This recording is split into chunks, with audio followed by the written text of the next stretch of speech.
Balakrishna mass దర్శకుడు గోపీచంద్ మల్లేని మళ్ళీ కలిసి పని చేయబోతున్నారు. వీరసింహారెడ్డి తర్వాత వీరిద్దరి కాంబినేషన్లో ఓ భారీ యాక్షన్ ఎంటర్టైనర్ తెరకెక్కబోతుంది.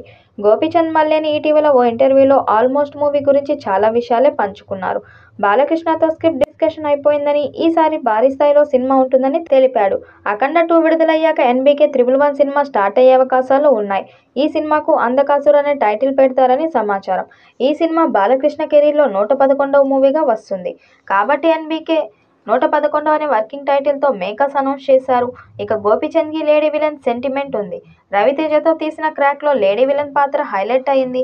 ఈ మూవీలో విలన్ పాత్రలో నటించిన సముద్రకని, భార్య పాత్రలో వరలక్ష్మి శరత్ కుమార్ నటించింది. ఈ మూవీలో ఈమె నెగిటివ్ షేడ్స్ ఉన్న పాత్రలో నటించింది. అలాగే బాలయ్యతో తీసిన వీరసింహారెడ్డిలో కూడా దునియా విజయ్ విలన్గా నటించగా, ఆయనకు భార్య పాత్రలో వరలక్ష్మి శరత్ కుమార్ నటించింది. ఈ సినిమాలో కూడా ఈమె నెగిటివ్ షేడ్స్ ఉన్న పాత్రలో నటించింది.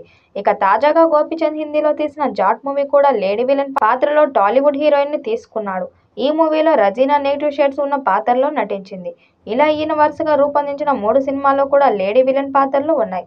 దాంతో ఈ దర్శకుడు తదుపరి మూవీ అయినటువంటి ఎన్బీకే 111లో కూడా లేడీ విలన్ పాత్ర ఉంటుందని తెలుస్తుంది. ఈ పాత్ర కోసం టాలీవుడ్ స్టార్ హీరోయిన్ తీసుకోవాలని ప్లాన్ చేస్తున్నారు. ఇక ఈ మూవీ అనౌన్స్ పోస్టర్ కూడా హైప్ పెంచింది. అనౌన్స్మెంట్ పోస్టర్లో ఒక గర్జిస్తున్న సింహం పోస్టర్ చూపించారు. ఆ సింహం ముఖానికి యుద్ధాలతో ఉపయోగించే షీల్డ్ ఉంచారు. పూర్వం రాజులు యుద్ధాలతో ఉపయోగించే షీల్డ్లా అది కనిపిస్తుంది. గోపీచంద్ మల్లేని కూడా ఈ చిత్రం అనౌన్స్మెంట్ పోస్ట్లో ఇది హిస్టారికల్ మూవీ అని హింట్ ఇచ్చారు. అంటే ఈసారి బాలయ్య గోపీచంద్ కాంబోలో వచ్చే చిత్రం రెగ్యులర్ మాస్ యాక్షన్ మూవీ కాకుండా చారిత్రాత్మక నేపథ్యంలో పీరియాడిక్ డ్రామాగా ఉండబోతుందని వార్తలు వినిపిస్తున్నాయి. ఇదే కనుక నిజమైతే ఈ చిత్రంపై అంచనాలు ఒక్కసారిగా పెరిగిపోవడం ఖాయం. ఎందుకంటే హిస్టారికల్ బ్యాక్ డ్రాప్లో గోపీచంద్ ఇంతవరకు మూవీ చేయలేదు. ఇదే జరిగితే గోపీచంద్కు ప్రాజెక్ట్ ఒక సాహసమే అవుతుంది.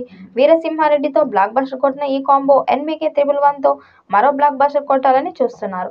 మరి ఈ చిత్రం ఎలాంటి రికార్డ్స్ క్రియేట్ చేస్తుందో చూడాలి.